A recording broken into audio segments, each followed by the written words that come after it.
Matthew chapter 7. Do not judge, or you too will be judged.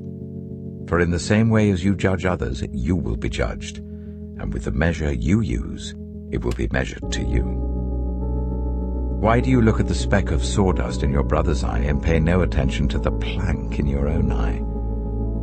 How can you say to your brother, "Let me take the speck out of your eye," when all the time there is a plank in your own eye? You hypocrite!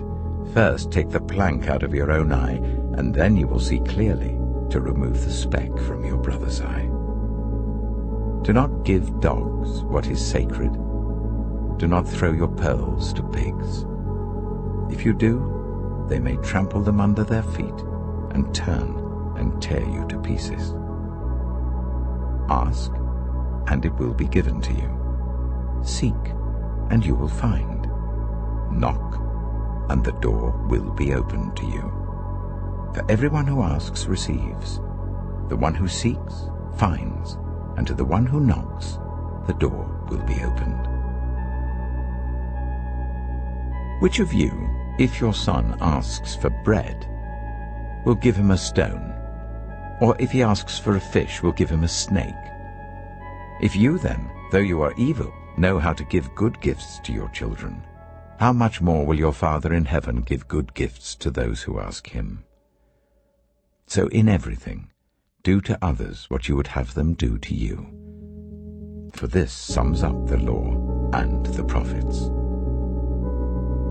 Enter through the narrow gate, for wide is the gate and broad is the road that leads to destruction, and many enter through it.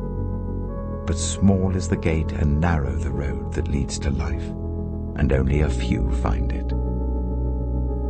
Watch out for false prophets.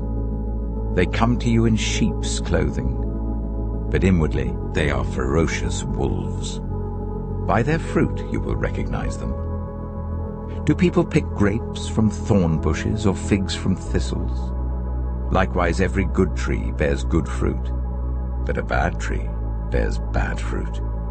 A good tree cannot bear bad fruit, and a bad tree cannot bear good fruit. Every tree that does not bear good fruit is cut down and thrown into the fire.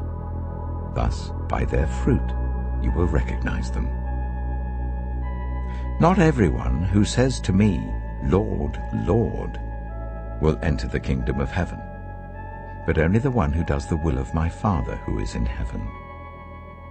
Many will say to me on that day, "Lord, Lord, did we not prophesy in your name, and in your name drive out demons, and in your name perform many miracles?" Then I will tell them plainly, "I never knew you. Away from me, you evildoers." Therefore, everyone who hears these words of mine and puts them into practice is like a wise man who built his house on the rock. The rain came down, the streams rose, and the winds blew and beat against that house, yet it did not fall, because it had its foundation on the rock. But everyone who hears these words of mine and does not put them into practice is like a foolish man who built his house on sand. The rain came down, the streams rose, and the wind blew and beat against that house, and it fell with a great crash. When Jesus had finished saying these things, the crowds were amazed at his teaching, because he taught as one who had authority, not as their teachers of the law.